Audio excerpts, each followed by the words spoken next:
that. So anyway, hopefully welcome everyone out there in video land. This is Doug Wilkerson with Saturday Night Live Life Recovery here in our live meeting. And we're starting a new month. The 12th month means we're starting the 12th step. And I'm going to read that real quickly. And that is having had a spiritual awakening. Anybody here had a spiritual awakening? Yes. Yes. Hopefully we all have. And but that awakening that you had, is that your last spiritual awakening? Okay. No, because it's awakening. And that's because you're growing and learning and developing. Would you agree with that? Yes. Work in progress. Work in progress. So we're better than we were, but we're not as good as we're going to be, right? So having had a spiritual awakening, and we've all had one, and you out there in TV land, come on in.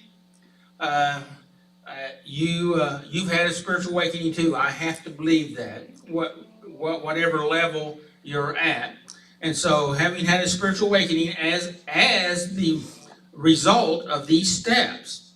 Now, maybe your spiritual awakening wasn't because of these steps, but maybe it might be. So, but a spiritual awakening is significant, and I want to commend you on that awakening.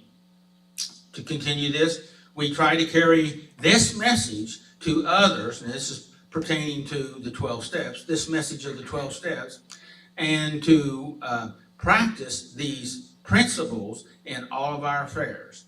And it's so important not only to learn, to hopefully grow in our understanding, which would bring us to that place of spiritual quickening, but then practice what we've learned. How many times have we learned something and didn't practice it? What happened? Nothing. And also, we can let it slip. We can drift. We can forget. And then, bam, here we are again. With the same problem we had that we already learned from before. So like I was talking to Jimmy a while ago, I said, so what did you learn? You know, and he said, he told me what he learned.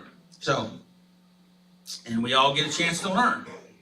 Or, if we don't learn, we get to do it again. Would you agree with that? Yes. And how fun is that? It's not. So, this spiritual awakening is so important, and that's what we're talking about tonight. Is our mission, and part of our mission is to have a spiritual awakening, and to be able to take that to others and help them have the same thing, and that would be a good thing. Would you agree with that? Yes. All right. So we're ready for some music. Yes. All right. So let's do it. 2, 3, 4.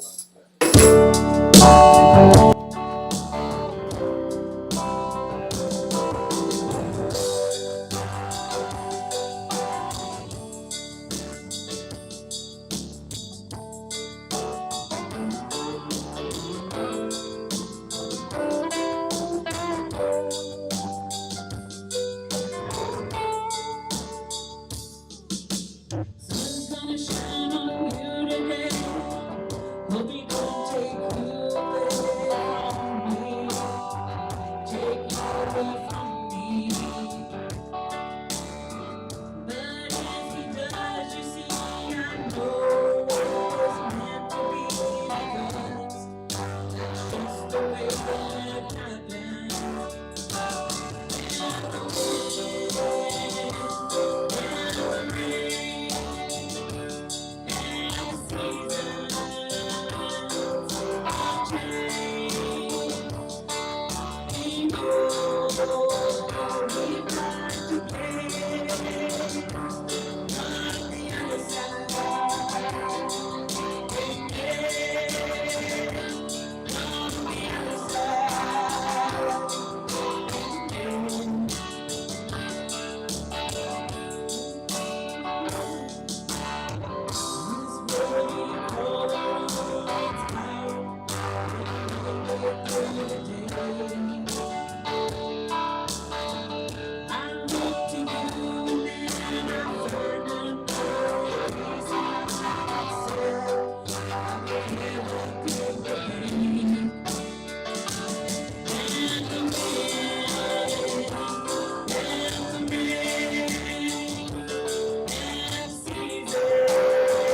2, 3, 4.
This is the air I breathe.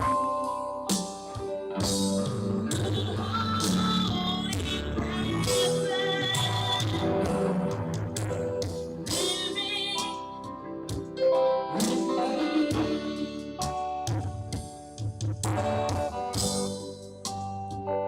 This is my daily bread.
Some glad morning when this life is over, I go away to a home on God's precious shore. I'll fly away. I'll fly away, oh glory. I'll fly away.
Thank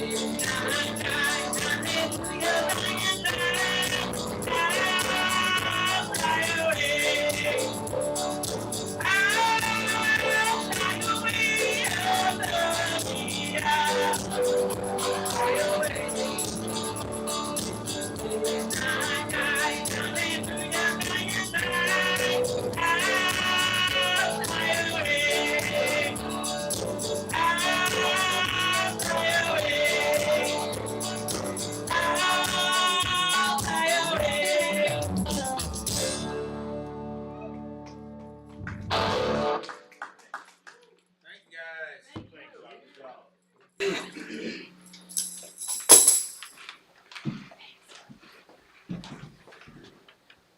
We're ready. Go for it. I got you switched. What's up, mate? The one in the bottom, just pull it up, it's not tight. Oh my God. There you go. It's got a little more height. Is that comfortable, or we can just do it like this? You like it right there. You can. You can do whatever you want. Oh, Your my boss.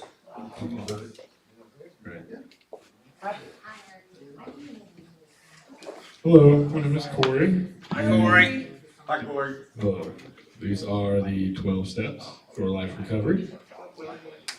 1, we admitted that we were powerless over our problems and that our lives had become unmanageable. 2, we came to believe that a power greater than ourselves could restore us to sanity. 3, we made a decision to turn our wills and our lives over to the care of God. 4, we made a searching and fearless moral inventory of ourselves. 5, we admitted to God, to ourselves, and to another human being the exact nature of our wrongs. 6, we were entirely ready to have God remove these defects of character. 7, we humbly asked God to remove our shortcomings. 8, we made a list of all persons we had harmed and became willing to make amends to them all. 9, we made direct amends to such people wherever possible, except when to do so would injure them or others. 10, we continued to take personal inventory, and when we were wrong, promptly admitted it. 11, we sought through prayer and meditation to improve our conscious contact with God, praying only for knowledge for His will for us and the power to carry it out. Yes. And 12, having had a spiritual awakening as a result of these steps, we tried to carry this message to others and to practice these principles in all of our affairs. Thanks, Corey. Yes, sir. Thank you. Good job, good job. Willie.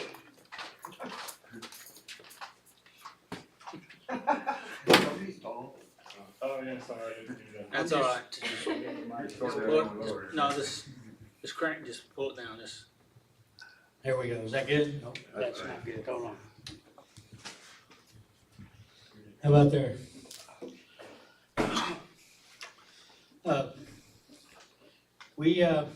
We here at Saturday Night Live, we'd like to acknowledge Clean Time. If there's anybody that needs a bracelet for Clean Time, we have white ones for today or less than 30 days, orange for 30 days, green for 60 days, maroon for 90 days, blue for 6 months, yellow for 9 months, glow in the dark for 1 year, gray for 18 months, black for 2 or more years, silver for 5 or more years, and gold for 10 or more years. Anybody need one? All right. John, can you take care of that?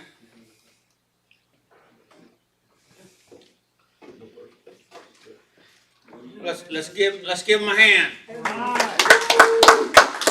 Which one do you need? A year?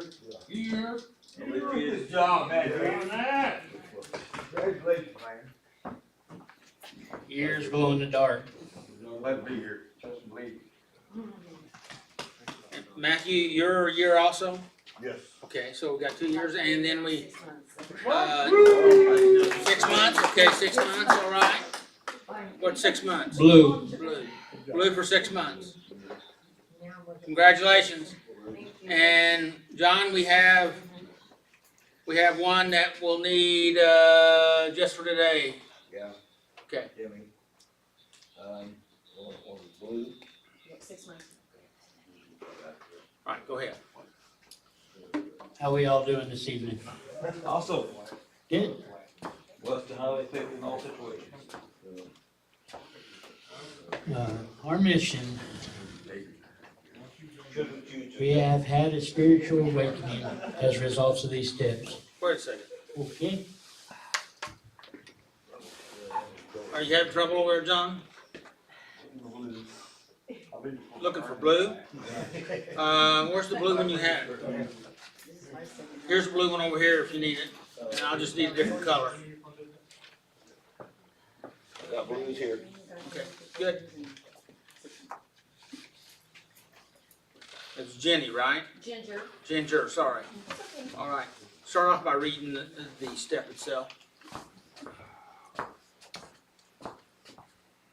Having had a spiritual awakening as a result of these steps, we try to carry this message to others and practice these principles in all our affairs.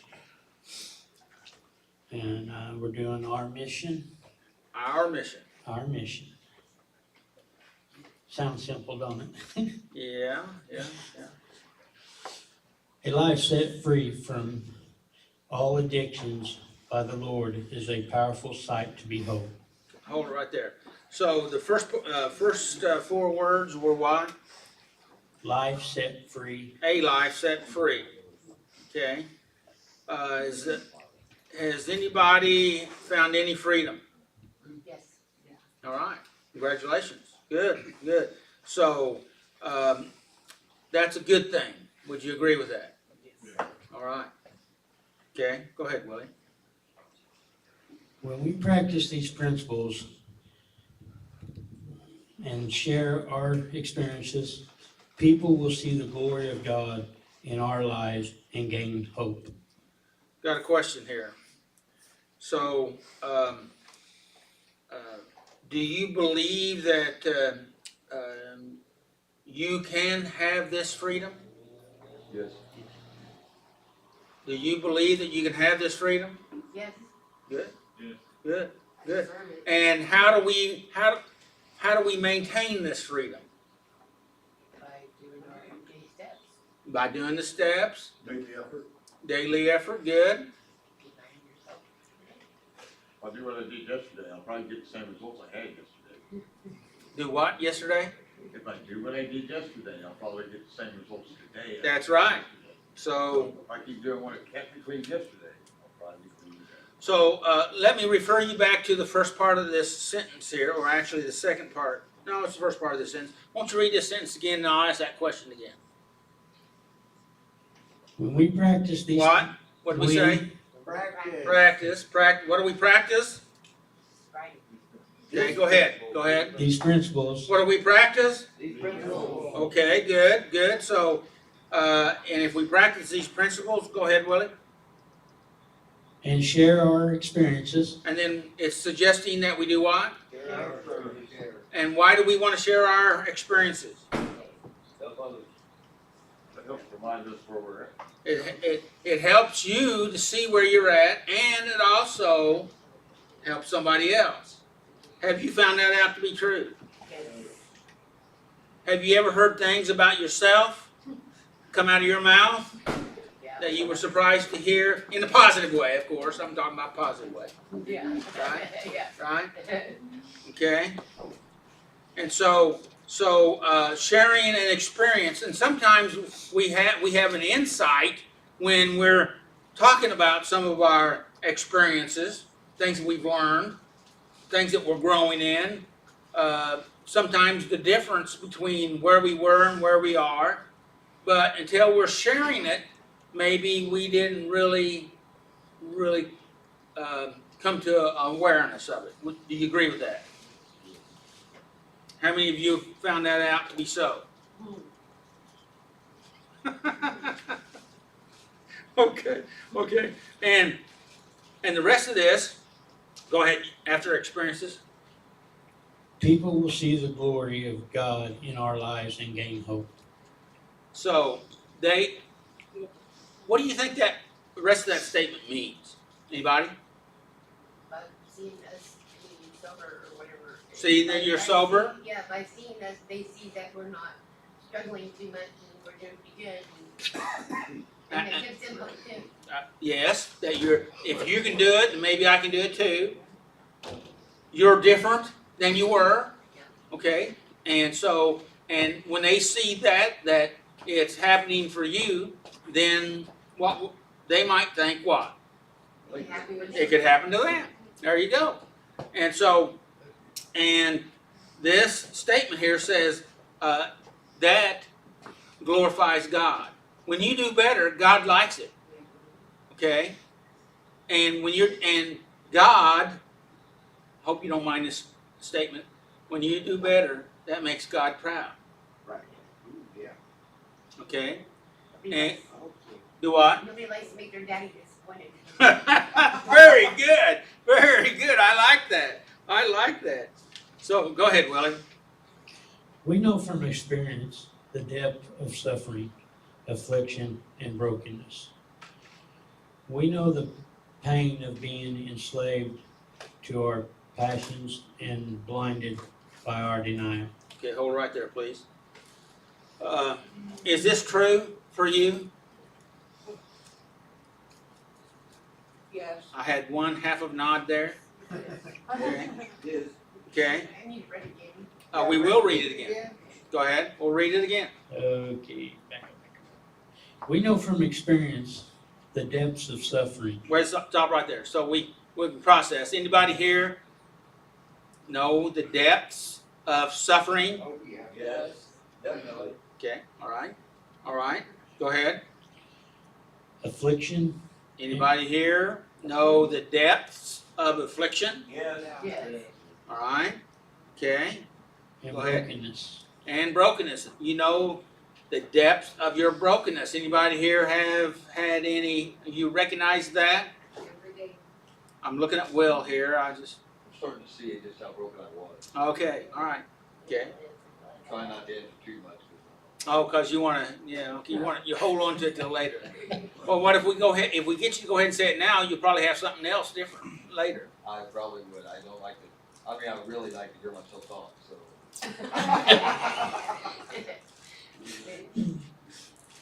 so.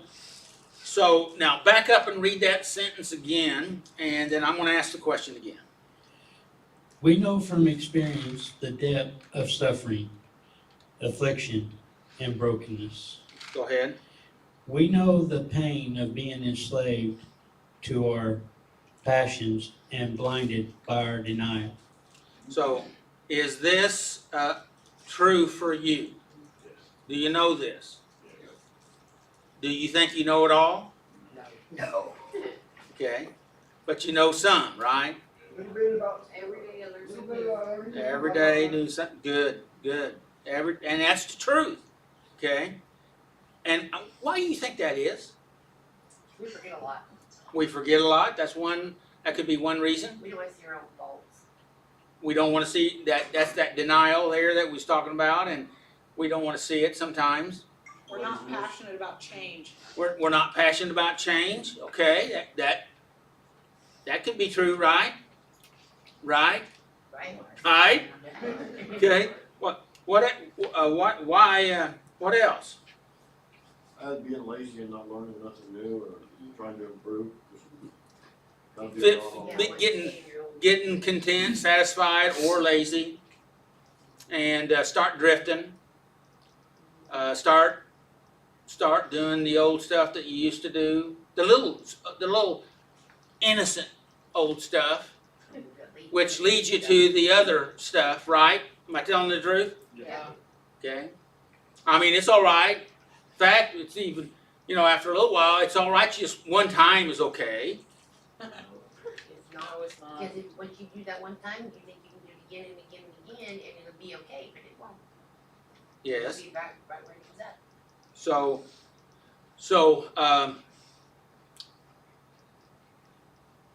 how does that affect your life to recognize this brokenness, this suffering, recognizing that you have been blinded and you've lived in a place of denial? How does that affect you right now? Well, it helps me be grateful for what I do. Good. Yeah. What about you, Willie?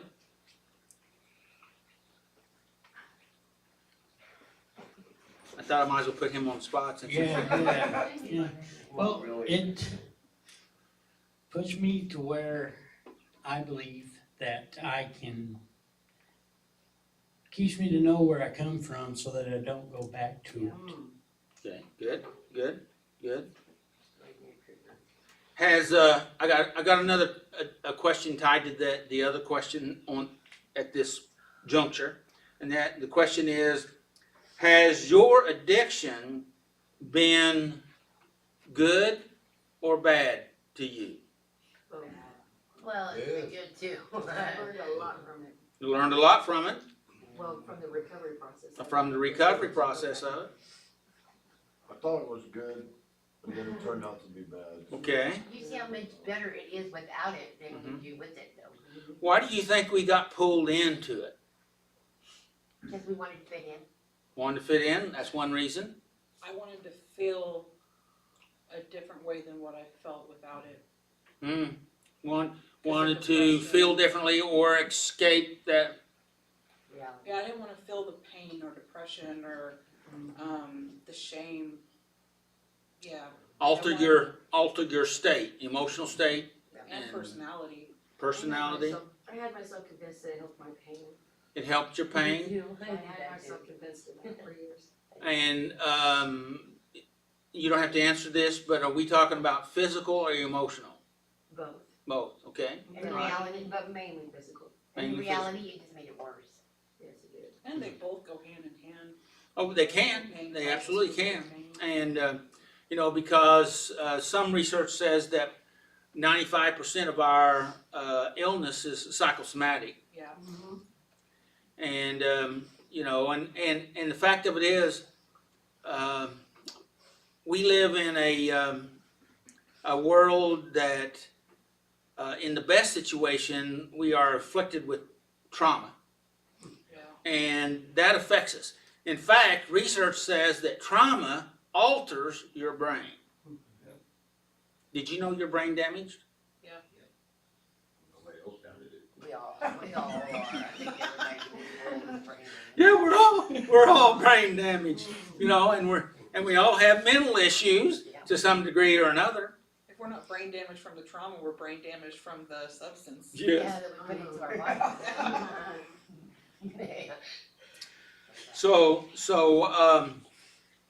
So, let me ask this question, kind of on top of that question, tying to that question. So, now this may be a challenging question. So, was our addiction all bad? No, No, No. first it started out socializing and yeah, it was having fun. fun. And then we got to a point where we didn't go normal if it wasn't on. Without it, right? Yeah. Okay.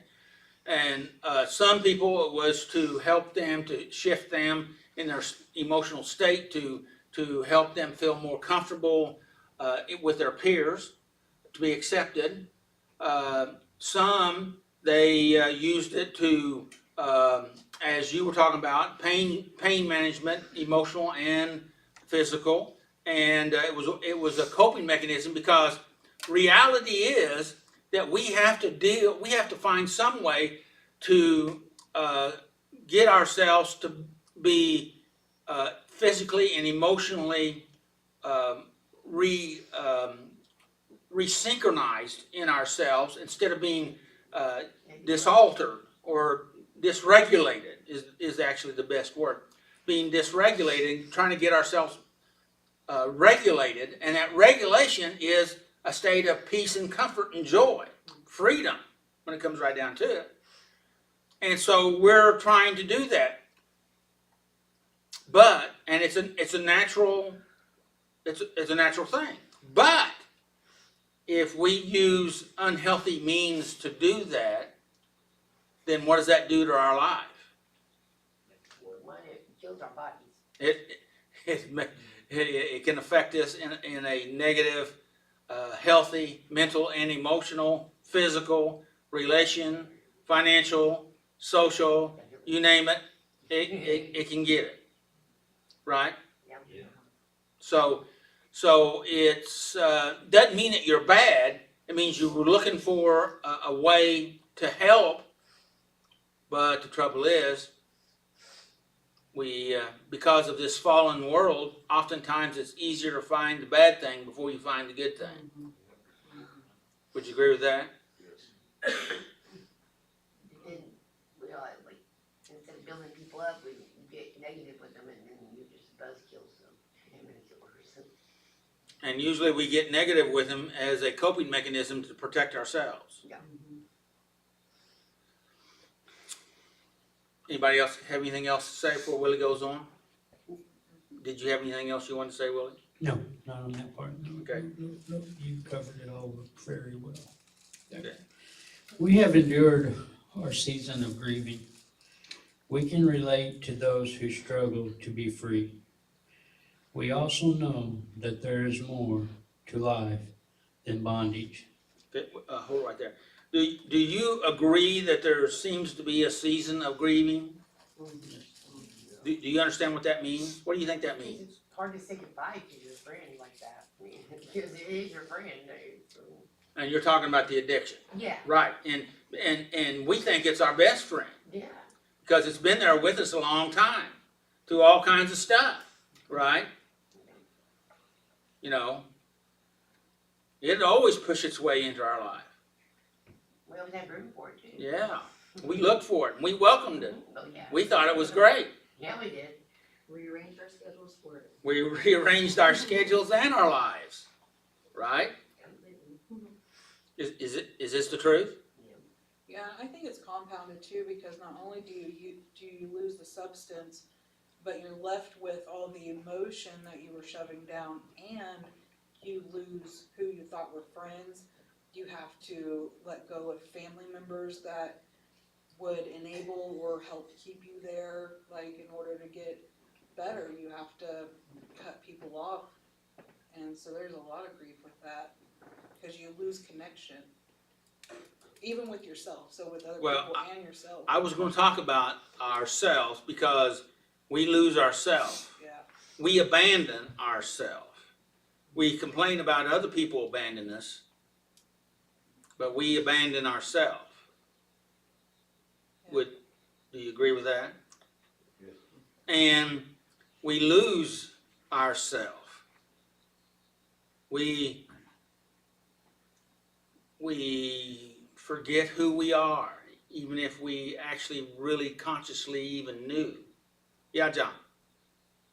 We also learned a strong lesson.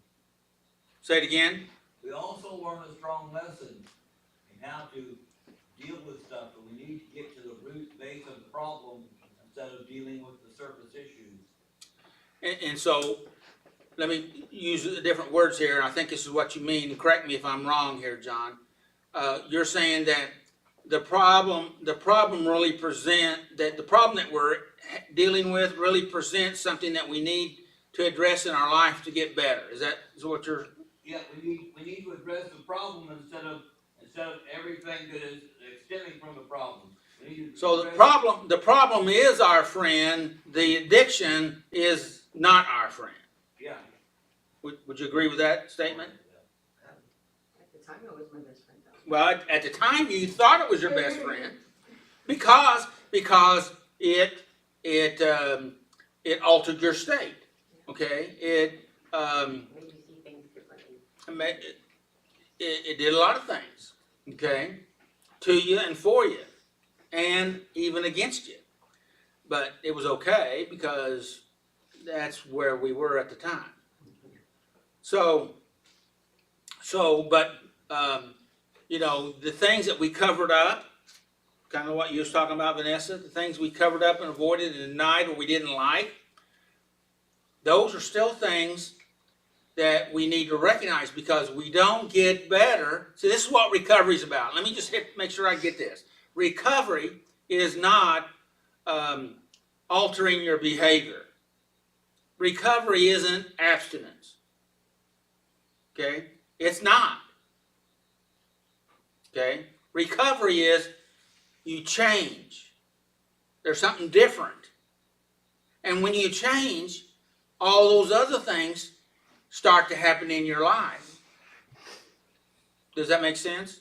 Yeah. I mean, we do that all the time. And the trouble is, oftentimes, our relapses occur because we haven't went on and did all of the work that we needed to do, intentionally not, or not, you hadn't let yourself become aware. Okay, I'll give you a little bit of alpha. But the fact of it is, it's if we don't deal with our stuff, our traumas, our problems, our difficulties, are we ever really going to get better? Nope. Are we really ever going to get free? Nope. Are we ever really going to have that better life? Are we? No. Because if we don't, we're stuck. We're a biblical story here. The children of Israel wandered in the desert for 40 years because they were not willing to go ahead and deal with what they needed to deal with. Yep. Does that make sense? And they all had to die off to be able to go on in. A lot of them had to die off. Most of them did. All except two. You're right. All except two. Go ahead, Billy. In Christ are healing and freedom, clarity and mercy, beauty and joy. Read that line again. In Christ are healing and freedom, Do you agree, disagree? Agree. Go ahead. clarity and mercy. Do you agree, disagree? Agree. Hey, let me ask you a question. What does clarity mean? Clear picture of your situation, Of your situation? And is that all? Just your situation? all of it, the whole, Your part too. Feeling Your part? What else? You know, after about 18 months clean, it's like a fog lifted out of my eyes, and I could actually see. And the things that I thought I believed in before, all of a sudden I didn't believe in now. And it was the clarity of that spiritual awakening I believe that I overcame, that I took out some of that self-centeredness that is the core of our addiction, which I want to try not to say too much, but I want you to. What you like hearing your voice. the reason I start started using was to be around people, but in my addiction, it separated me from everyone so that I was alone and it could tell me how to be and who I was. And instead of me having control over myself, it automatically became me. And I didn't know how. When I got clean, I didn't know what I liked, what I didn't like. I didn't know nothing about myself at all, except I hated who I was.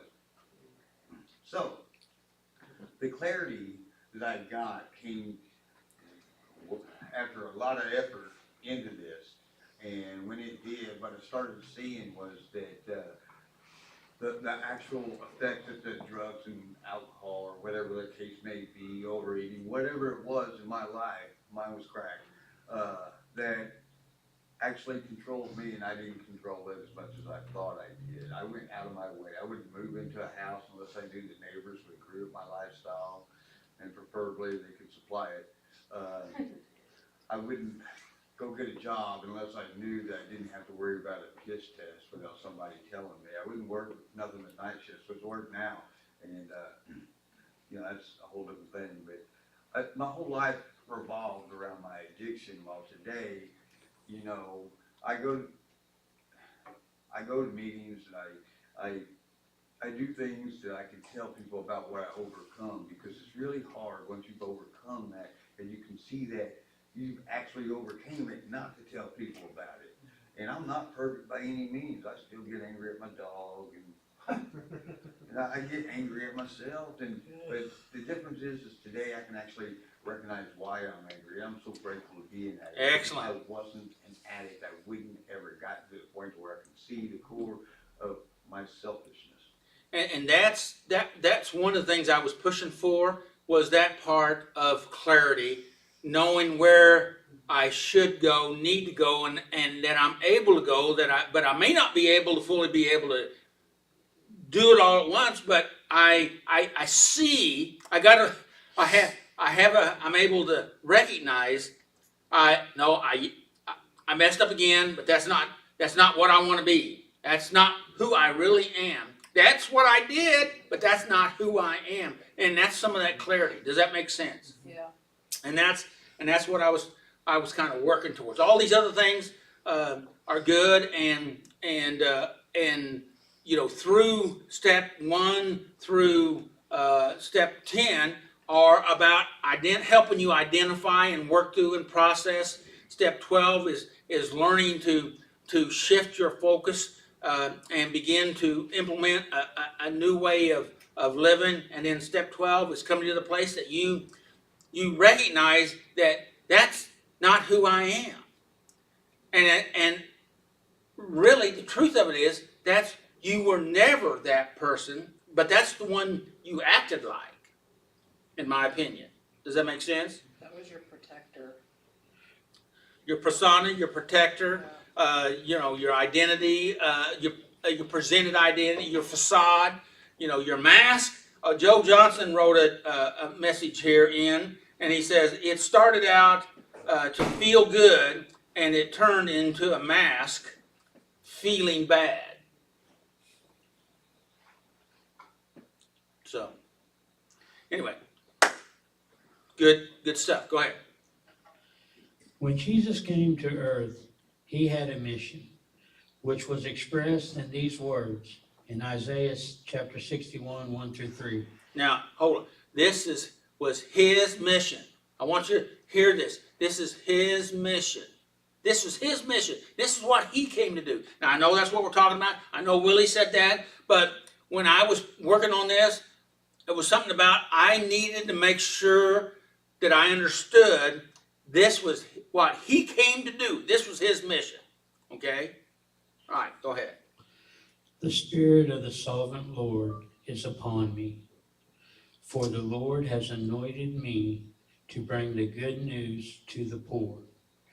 He has sent me to comfort the brokenhearted and proclaim that captives will be released and prisoners would be free. He has sent me to tell those who mourn the time of the Lord's favor had come. And to all mourn, he will give a crown of beauty for ashes, a joyous blessing instead of mourning, festive praise instead of despair. This was his mission. And my question to you today is, which part of his mission that was stated here, and this is out of Isaiah 61, 1 through 3, which part of this mission jumps out at you that you can connect with? Despair. Despair, okay? I missed it. Okay, all right. Well, we're gonna read it again. How about that? Okay. Now I'll ask the same question. Which part of his mission does it resonate or connect with you, or you connect with? Because his mission is for the entire world, but a piece of this is specifically for you. Does that make sense? Go ahead. The Spirit of the Sovereign Lord is upon me, for the Lord has anointed me to bring the good news to the poor. He has sent me to comfort the brokenhearted and proclaim that captives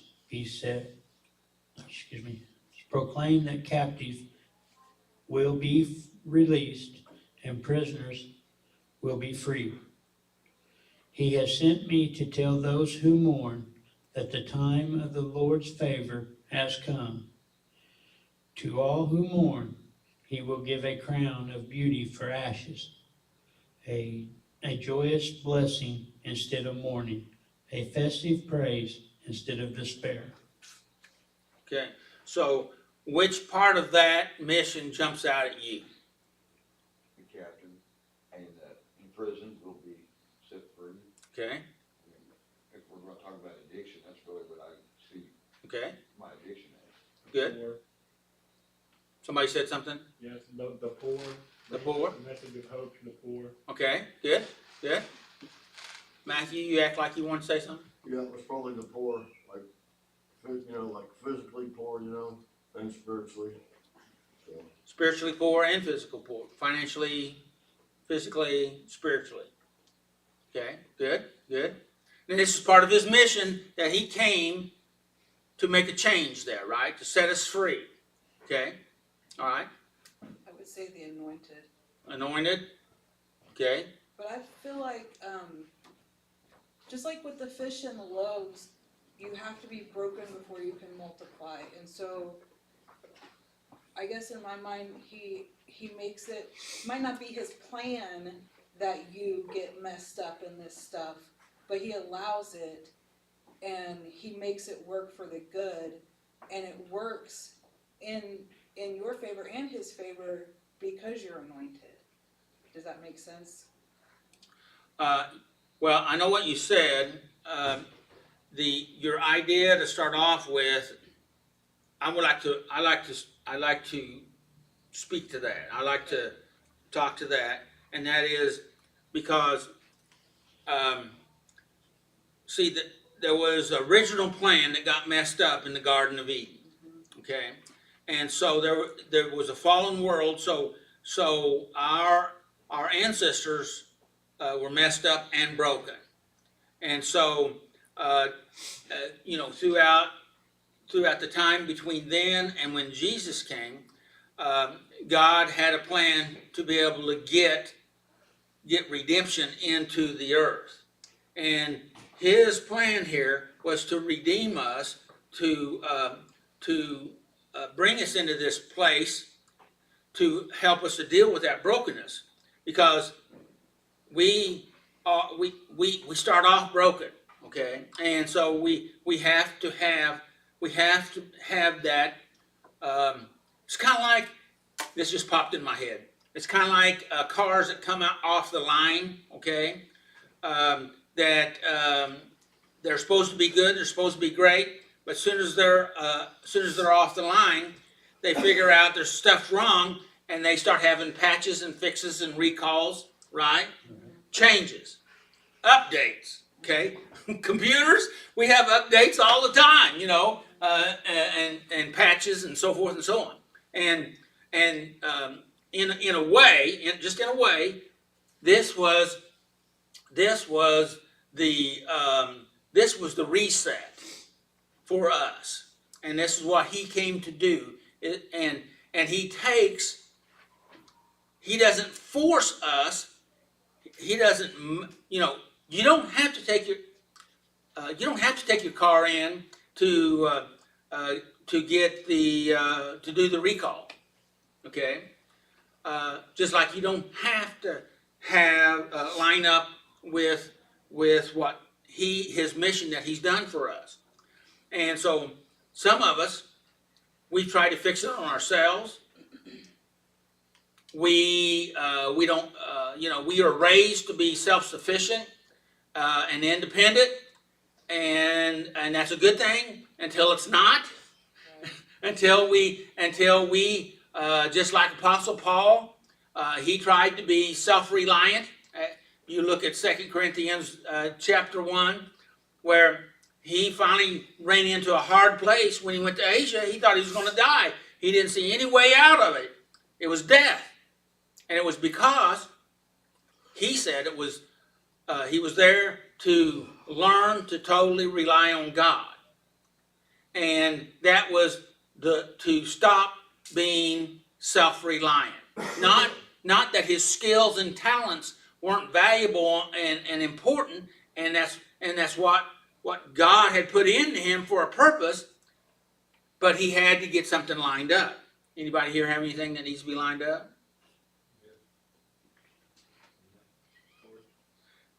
Yes, Will? No, I was just saying, yeah. Oh, okay. And see, and Apostle Paul, the guy that wrote most of the New Testament, had to do it. Man, before he became a Christian, he was trying to serve God with his whole heart, and the way he was doing it was killing people. Right? Yeah. And thought it was a great thing. And God spoke to him even while he was killing people, even when he was killing Stephen. All right? But he didn't fully listen. But I believe that God left his mark. Did God ever leave a mark on you before you finally made the turn? Yes. Said, hey, you need to listen, you need to look, you need to see. Oh, yes. Yeah. And then finally you made, because he revealed himself to you. He continually reveals himself to you before. And what I don't know. We think we know where the transitional point is in our life, where we turn things around. We think we know when the spiritual awakening takes place. But I say we have no clue where the spiritual awakening started taking place until we were aware of the spiritual. I think there's multiple spiritual awakenings. Do what? I think there's multiple spiritual Absolutely. And I don't think it was just what we thought it was at the time. I think it was something else. I think God used it for our benefit. He said, and basically Vanessa said this, Romans 8:28, that he will cause all these things to work together for our good. Doesn't mean that that's what he wanted you to do, but he can work with that and work through that. And oftentimes our brokenness caused us to do and be what we did, right? And so, and he understands that, and he can take that and work with that and cause it to work out for our good if we are willing. All right, Willie, you're sure taking a long time. I know it. I hope I'm doing good too, though. I don't know. What do you got? You think he's doing okay? Yeah. he's doing great. This mission I- has been. Pardon me. I was just saying hi to the guy that came in. Oh. Hi. Aloha. Hi. This mission has been passed on to us. Some people talk about preaching the gospel, but may alienate those who need the good news the most.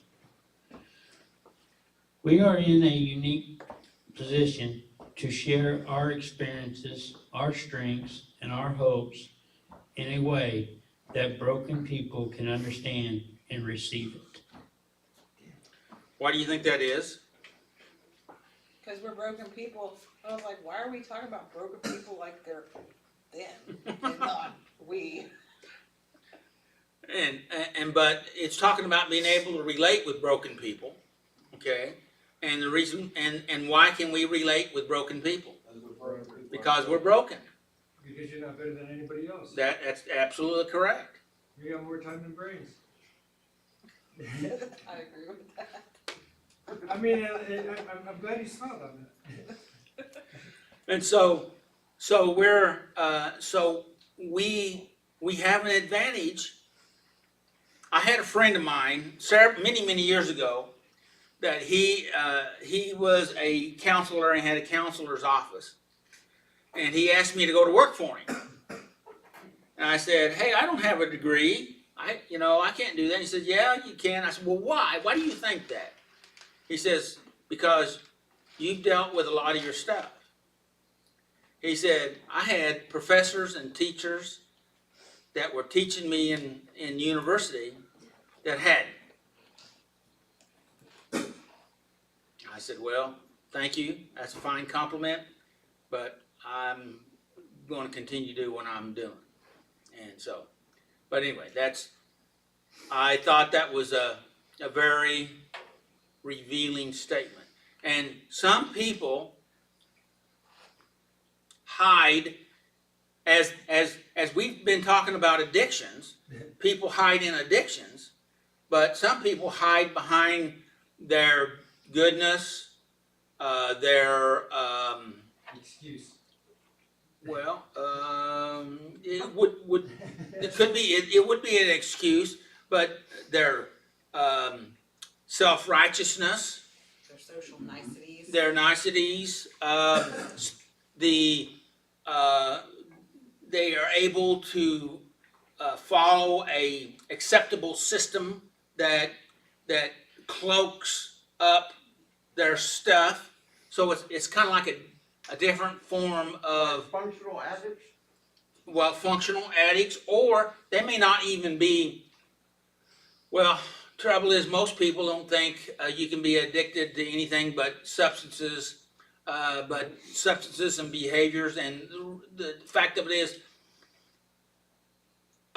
addiction is a mechanism to help us to try to get us re-altered back into some state of positive norm, and that could be again acting out this self-righteousness or holiness or accepted behavior, and they're able to do it at some time, but not all the time, right? Because that's when things get blowed up. Yeah, John. It's a way to help us cover up what we don't want to deal with. Yeah. Like I said before, cover up the base problem. Right. I had a friend one time that came to me because he was having some severe problems with drinking. This has been many years ago, and I helped him deal with it. But later on in years, he learned to manage it. Okay, but he still drank, and I talked to him about that. I said, "Would you tell your brother that that's okay?" He said, "No." I said, "Then why would you continue to do it and be an example for him?" He said, "Because I feel like I need it." He used other words, but basically that's what he said. And his younger brother came up many years later, and he had some same issues, severe. And we have to be careful. You know, have you ever had the thought? We were talking about helping other people that were broken. Have you ever heard and about looking at you? Have you ever thought about that people are watching you? Of course. They're watching Just you lead by example. to Now, you may be paranoid and think that everybody's watching you. But we're talking about they're So, anyway, all right. Anything else? Am I done? Oh, I wanted to touch on this, and I know we're about to run out of time, but this statement here is that jumped out at me is the Lord's favor has come. And I did some extra study on that. And that favor, if you looked at the Hebrew word, the Strong's word, it's 77522. It's favor, goodwill, acceptance. Okay, that time has come for you. Later on in that scripture, which I don't think we read, and he said this is a year, but then he said that he will have a day of vengeance, and that's the day that there will be a reckoning. And a lot of writers contrasted the difference between God's day of favor, which is a year, and the one day of that he will have to deal with situations, his vengeance. But it's the acceptable day of the year, and it's where we are able to have his favor, his goodness, and his blessing. And so, and that's right now. Would you agree with that? Yeah, I think we have it every day, That's right now. That's right now. You're right. Every day. because he died for our sins. Until that day, that time is no more, and then that would be the time of that day of reckoning. You done? I'm done. Will, are you ready? We'll see what happens. Good job, Will. Thank you, Willie.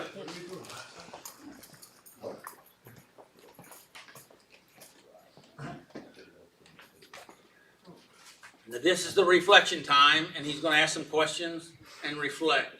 But first, I want to thank everybody for showing up, okay? Because I really don't want to do this alone. And as a matter of fact, I can't do it alone, so thank you for being here. Good, very good. Thank you for your hospitality. Questions for step 12, our mission, Isaiah 61, 1-3. The first question is, how have I passed through the pain and despair of enslavement to addiction and moved into healing and freedom? You waiting for me to answer? Because normally you answer or ask a question, so, Well, this is your first time in a long time, so I was going to be really easy on you. I got questions, but I was going to let you talk first. I'm not used to easy. As a matter of fact. Okay, then I. Go ahead. Go ahead. I'm not scared. See, because truthfully, I worked through this week, and I lost my book, and I probably gave it away, to be honest, and I'm gonna go through what is called real life experience here instead of what I got out of the book itself.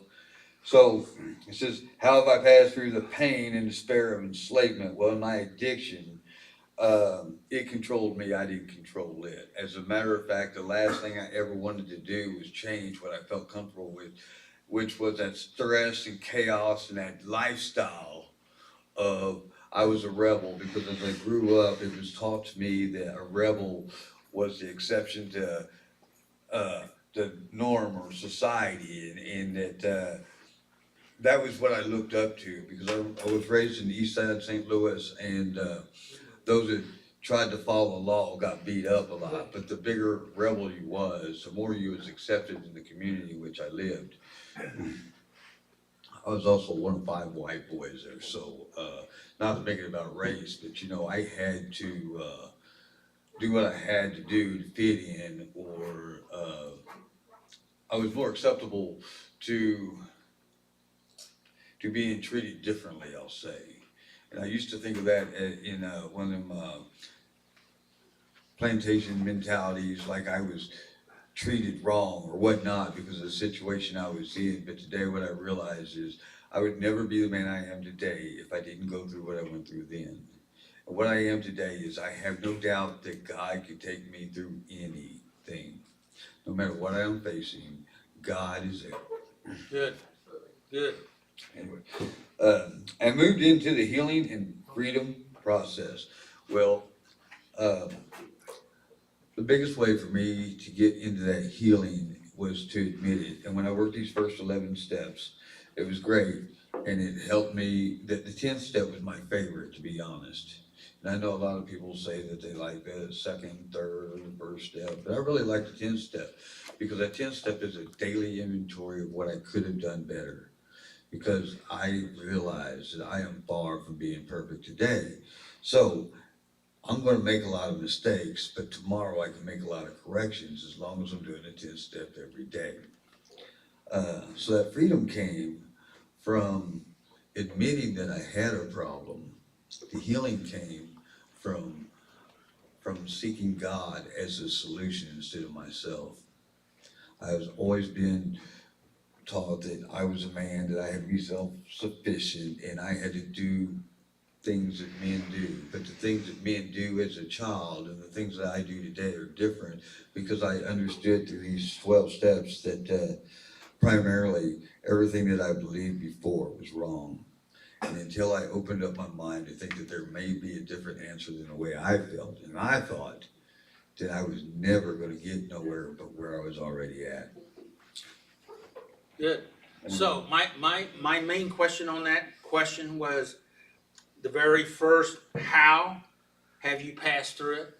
How have you passed through it? You haven't touched that, but how? Painfully. It How was have you very done it? sore. It was painfully. It was not easy. I struggled a lot. I Good. come out looking a whole lot better than when I went in. Good. When I went in, I had one pair of clothes and I had no hope. I was a hopeless dope fiend, and today I'm a dopeless hope fiend. I keep saying that because it's what it is. I came in with an addiction that controlled me, and today I've got a savior that can help me through anything that I face. There is a big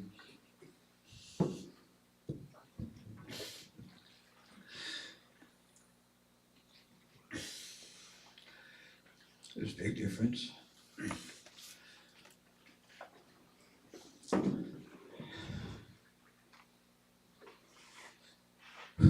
From being controlled to being loved.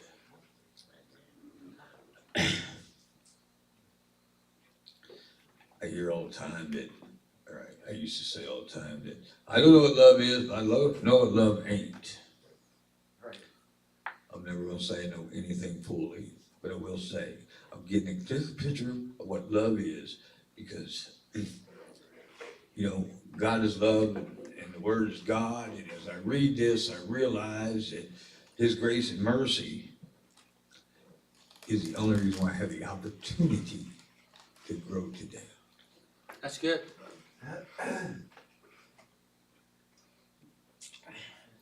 Well, I look old on the camera. See, that's a coping mechanism if you didn't know. When I start getting serious, I like to make a joke. I like to take the attention off of what the problem is and just make anything that goes around. But the truth is that I'm starting to recognize these things. I'm starting to try to do better today than I was yesterday. And I cannot expect to be perfect because my expectations on myself or others is always, and I do mean always, what brings me back out to get a new clean day.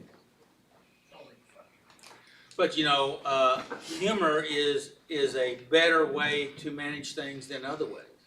But it's not good when you use it for a coping mechanism to keep All coping mechanisms are insufficient and incomplete.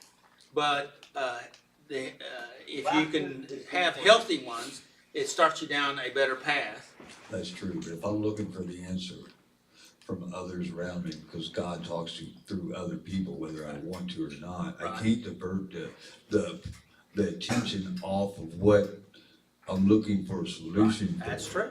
So the character defect is not because I make people laugh, it's because I'm taking what I really need help with, and I'm diverting it to something to where I can change the subject and focus on everyone else, because I'm looking at your character defects and I can't really be working on mine. Well, you're basically hiding. Yes, I am That was a definitely way of hiding. hiding, and if you recognize that, then that gives you an insight what you need to do. You know, when I was in my addiction, the last thing I wanted to do was stand up here and let anyone see me, let alone be on the internet, which I don't even know who's seeing me, and I don't really care today because it doesn't matter to me. Because I'm not so trapped off into my self-centered, selfish, own obsessive desires that I think that if I say too much or I'm seeing too much or I let too many people too close to me, then all my secrets are going to be revealed. I couldn't even look in a mirror when I got here because I knew what I had done. Today, I don't own a mirror. But I found a way to get rid of the problem. No, I'm just kidding. See, character defect. I'm just kidding about that. I do have a mirror today. I also got a puppy. So I just got this puppy. And that's responsibility, which is another thing that I ran from in my addiction. Commitment, responsibility, acceptance. These are things that were the last thing I wanted to do. But if you ask me then, I thought I looked good and I thought I was doing good to those around me. And I was working on my 4th step today, and I started to want to say that my addiction spawned from my dad drank, my mom used it, all my uncles used it, and then I went, I was just doing a list, and I got to thinking about just what you were saying earlier. My kids got to watch me use. It wasn't right. No matter what I went through, I didn't have to do the same thing for them. Now they are using, for the most part, and if I wasn't an addict, if I didn't go through what I went through, I get emotional sometimes because this is real, okay?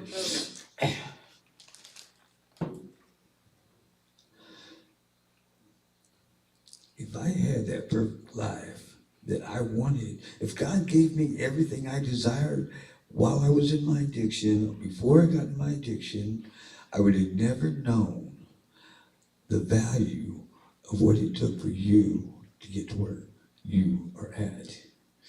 When my son called me and asked me how to get clean, asked me if I would help him get clean, that told me God was working in my life. Now, I didn't put the expectation that he would, because I know how hard this is. With that being said, I also know that it takes a lot of work, there's a lot of pain involved, and if we're not really willing to get clean, we will not get clean. Right.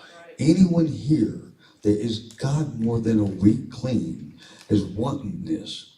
Now, the difference is when we look at this and we see that we can fall down and get right back up, we don't have to wallow in our mistakes no more. Right. That we can be focused on what we did accomplish. If I've got one day clean, I've already won more than a lot of people out there in this world right now that think they can even do. I remember in the bathroom praying for just a fraction of what I've already gotten. As far as clean time, I never in my wildest dreams would have realized what I've really got in life today. From the outside looking in, you may not see the differences that I see from the way that I am allotted to treat people around me that's so much different than when I got here. I am 5'2.5". I don't want to forget to have. And when I got here, I came in from St. Louis and I thought that I had to prove I was a man to everyone because my size and my stature, and that's what I was told all my life. And today, I don't care what anyone thinks of me about the physical aspects because I understand that if I'm going to rely on you to tell me who I am, I'm going to cut myself shorter than my height really is every time. Right. Because I'm never going to make everyone happy. Right. However, if I could actually get into these steps and I can pray for God's will and knowledge of his will for my life on a daily basis and actually pay attention, he's going to show me how to be a man of stature, not of height. And if you ask me, I'd much rather be a man of stature than someone that's tall. Because tall, you'll hit your head, ceiling fans, tree branches. I don't know. I've never been tall. But what I do know is, sometimes, through working these steps, and asking for God's will in my life instead of my will for what I think I should have, what I realized was that I can be happy with me. No matter who I am, no matter what I look like, I don't have to dress up no more. I don't have to have a Harley. I don't have to have a new car. I don't have to have a woman on my arm for me to feel like I am somebody that I am already. I am self-confident today. I'm very happy with who I've become, and I am very anxious on who I'm going to be, because at no point in this am I going to be done growing, because if I sit still, the rest of the world's going to go around me, and I can't allow anyone else to pass me because I got this pride. I'm just kidding, it's not about pride. I do have pride, but I have pride on what I've been able to overcome with God being able to show me the way, give me the strength and courage, and most importantly, I cannot stress enough how much grace and mercy God had to give me for me to accept myself to where I could actually move on. And I hear people say that, but the truth is, grace is not punishing me for what I deserved, and mercy is the forgiveness of that. So when I can treat myself as good as I treat those around me, because if you came to me and said you're an addict and you're trying to quit, even in my addiction, I had sympathy for you. But when I tried to quit and I screwed up, I couldn't forgive myself to the point where it gave me an excuse to keep going back out there. And I can't allow that today. I have to accept myself for who I really am. Anyway, you want the next question, or you want me to keep going? I like to go all night. When I say I like to hear myself talk, what I mean is I like to talk. Well, let's go ahead and touch the next question. Okay. 2, having had a spiritual awakening after being set free from my addiction, am I excited or hesitant to share my experience with others who are struggling with addiction, and why? Did I not already answer that question? I think you touched on it, but maybe you can, Okay. Communicate to the group here and see if they have anything they want to say about that. Okay, having had a spiritual awakening. First, you got to have a spiritual awakening. And then you got to understand that it will not be the only spiritual awakening. I only get spiritual awakenings when I pay attention to the changes in my life. After being set free from my addiction, now that only happened through accepting Christ. And am I excited or hesitant to share my experience, strength, and hope with others who are struggling with addiction, and why? So let me explain, or not explain, let me say this. I have volunteered to go into a jail once a week. I know I'm going to get out, but the last place I ever wanted to be was in a jail cell. But now I voluntarily go into a jail cell once a week so I can share my experience, strength, and hope. There's another part on this, but we're already running over, so I don't want to say too much, but I will. Okay, I'm lying. I want to say a whole lot, but I'm not going to. So does anyone have any questions for me? How's that? I think that's what Doug's after. How long have you been asleep? I can hear you. How long have you been asleep? To be honest, I wasn't going to bring that up because I was going to make it a surprise. But Tuesday I will have 2 years clean. All right. Congratulations. Anybody else got any questions? I mean, I'll say this, okay? My experience with drugs they never started out bad. I don't think anyone in this room ever thought to themselves that they would want what the end result was when they started. The lie started well before I ever put it in my body. The lie started when I looked around and all the addicts and alcoholics around me act like they was having such a great time, and that's what I wanted. When I started, I wanted to be like them, carefree. And when I used for the first time, I did not have any worries about anyone but myself, and myself kept busy by whatever. You know, we've all know what addiction is. But the truth is, if I would have known half what I know now, I would have never allowed my addiction to take control over me. As a matter of fact, I would have never took that first one. So when it says here, in step 2, am I excited or hesitant to share my experience, strength, and hope with others who are struggling with addiction, and why? Yes, I'd love to share my experience of strength and hope, and more importantly, I like to tell people that's not using.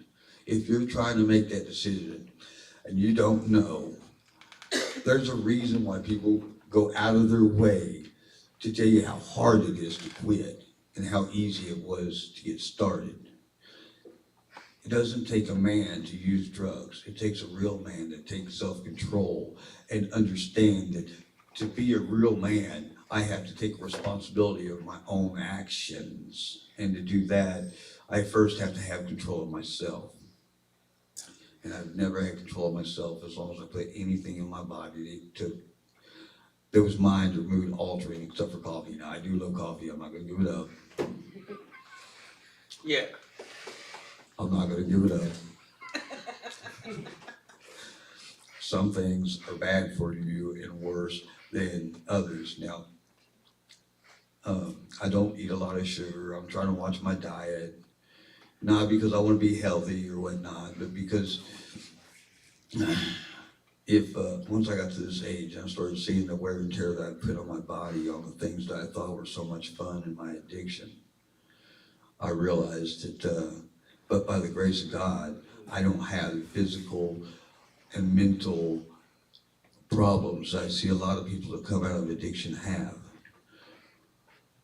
Even after we get clean, a lot of us will start having these mental and physical problems for the first time in our lives. And really, it's not for the first time in our lives, but we're not covering these feelings and emotions to where we start recognizing the problems we have. Because with the drugs in my body, all I could see was this clean pathway to get more. I never seen a way out. I never thought that I could, because once my addiction got me alone, it told me I was worthless and that I could not, that I wasn't worth Christ, I wasn't worth recovery, I wasn't worth nothing. And today I stand here and I'll say, I have nothing that anyone else in this room could get, and most of us already have probably. And if I decide to, I can quit my job, I can go out and I can quit recovery and go get high anytime I want to. They never lock the doors anywhere I've ever been, even in a transitional house. But for the first time in my life, I have my own house, I have my own dog, and I'm completely happy with being there by myself. Because every time I've ever relapsed, I like to say it's because of a woman, but the truth is, it's because I feel lonely or I want to cover some kind of emotion that I don't recognize. And when I don't recognize an emotion, I get uncomfortable. When I get uncomfortable, I seek a solution that's always been there before, and sometimes I'll lie to myself and say, I'm just going to shoot a game of pool, or I'm going to do this, or I'm going to do that, but I put myself in a situation where the option is there, and I will not do that today anyway.